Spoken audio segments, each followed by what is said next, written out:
Hello everyone, welcome back to the channel. আমি Shabnam and by profession আমি একজন nurse, আর সাথে আমি একজন মা। আমি নিজের সন্তানের কীভাবে কেয়ার নিই সেটা তোমাদের সাথে শেয়ার তো করবোই, সাথে আমি তোমাদেরকে কিছু টিপস অ্যান্ড ট্রিক্স বলবো 0 to 6 month ওল্ড বেবি আমরা সামারে কী করে কেয়ার করবো। তো চলো, ফার্স্ট স্টেপ হলো ডিহাইড্রেশন। ফার্স্ট আমরা যেটা দেখবো সেটা হচ্ছে ইউরিন পাস। বাচ্চা দিনে 6 থেকে 7 বার ইউরিন পাস করছে কিনা সেটা আমাদের খুব ভালো করে বুঝতে হবে। 6 to 7 time urine pass is normal, কিন্তু যদি তার থেকে কম হয় তাহলে আমাদের বুঝতে হবে বাচ্চা ডিহাইড্রেট হয়ে গেছে। এছাড়াও তুমি বুঝতে পারো লিপ ড্রাই হয়ে যাবে, বাচ্চা ইনঅ্যাক্টিভ থাকবে, ইরিটেবল হবে। তো সেই কারণে আমাদের বুঝতে হবে বাচ্চা ডিহাইড্রেশনে ভুগছে। এবার আমাদেরকে বাচ্চাকে হাইড্রেশন প্রোভাইড করতে হবে। তো তোমরা কি করে বাচ্চাকে হাইড্রেশন প্রোভাইড করবে?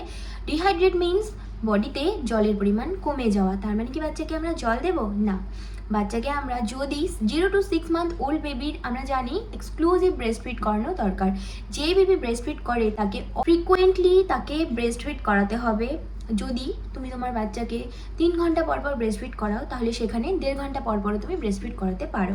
ব্রেস্ট মিল্কে বেশিরভাগটাই জলের পরিমাণ থাকে, সেই কারণে ব্রেস্ট মিল্ক যদি আমরা 1 ঘন্টা 1.5 ঘন্টা পর পরও বাচ্চাকে দিই তাহলে সেখানে বাচ্চার সেরকম কোনো ক্ষতি হয় না, কারণ ইউরিন পাসের সাথে সাথে তাদের সেই পরিমাণটা কমে যায়।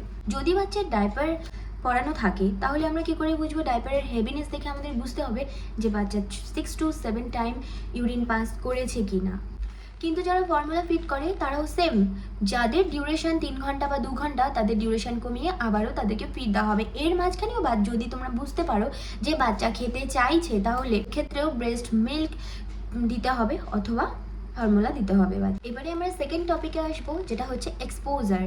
আমরা বাচ্চাকে অনেক সময় বাইরে ঘুরতে, হ্যাঁ আমরা জানি বাচ্চাকে বাইরে বের করলে বাচ্চার ব্রেন ডেভেলপ হয়, বাচ্চার হেলথের জন্য ভালো, কিন্তু ডিরেক্ট সান এক্সপোজার বাচ্চাকে না নিয়ে আসাই খুব ভালো।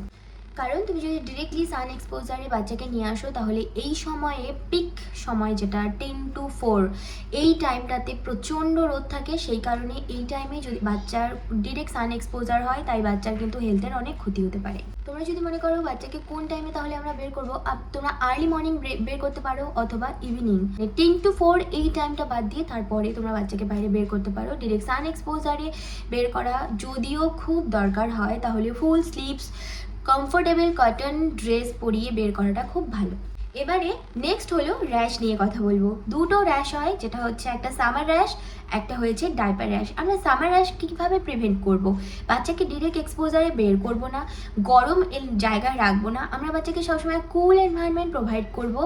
যদি ডিরেক্ট সান এক্সপোজারে বের করতে হয় তাহলে বললাম ফুল স্লিভস কটন ক্লোথস ইউজ করতে হবে, মাথায় ক্যাপ পরাতে হবে। তো এইভাবেই বাচ্চাকে আমরা এক্সপোজ করব যদি এক্সপোজ করতে হয়, না হলে আমরা ডিরেক্ট সান এক্সপোজ করব না, কুল এনভায়রনমেন্ট প্রোভাইড করবো।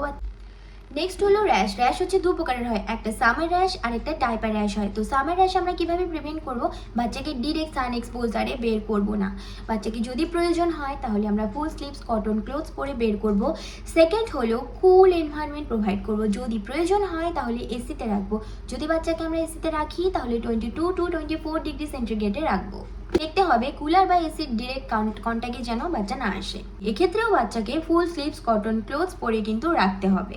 এবারে আমরা ডাইপার র্যাশ কী করে প্রিভেন্ট করব? দেখবে অনেক সময় বাচ্চার ডাইপার থেকে র্যাশ হয়, যেটা প্রিভেন্ট করা খুবই ইজি। অনেক বাচ্চা ফুল ডে ডাইপার পরে থাকে, আমাদেরকে দেখতে হবে যে বাচ্চা যেন বেশিরভাগ সময় ডাইপার ফ্রি থাকে, মানে দিনের টাইমটুকুতে। আর রাত্রেবেলা ডাইপার তো পরাতেই হবে, কারণ বাচ্চা যেহেতু ঘুমোয়, সেক্ষেত্রে ঘুমিয়ে তারা যদি পি করে দেয় তাহলে সেক্ষেত্রে কি হবে, অনেকটা সময় ভেজা থাকবে, তখন বাচ্চার সেখান থেকে ঠান্ডা লেগে যেতে পারে। তাই রাতে ডাইপার ইউজ করাটা খুব বেশি ভালো। তো দিনের বেলা যতটা টাইম আমরা ডাইপার ফ্রি রাখতে পারবো বাচ্চাকে ততই ভালো। আর ডাইপার যখনই চেঞ্জ করব তখনই ডাইপারের এরিয়াটা ভালো করে ওয়াশ করে ড্রাই করে সেখানে তোমার বাচ্চার জন্য ইউজ করা লোশন অথবা ডাইপার ক্রিম আমরা সেখানে অ্যাপ্লাই করে দেবো, তাহলে দেখবে ডাইপার র্যাশটাকে আমরা প্রিভেন্ট করতে পারছি। নেক্সট স্টেপ হলো বাথিং অ্যান্ড ম্যাসাজ। আমরা সবাই জানি ম্যাসাজ বাচ্চাদের বডিতে কতটা হেল্পফুল। বাচ্চাকে যত পরিমাণ ম্যাসাজ করবে বাচ্চার মাসেল তত স্ট্রং হবে।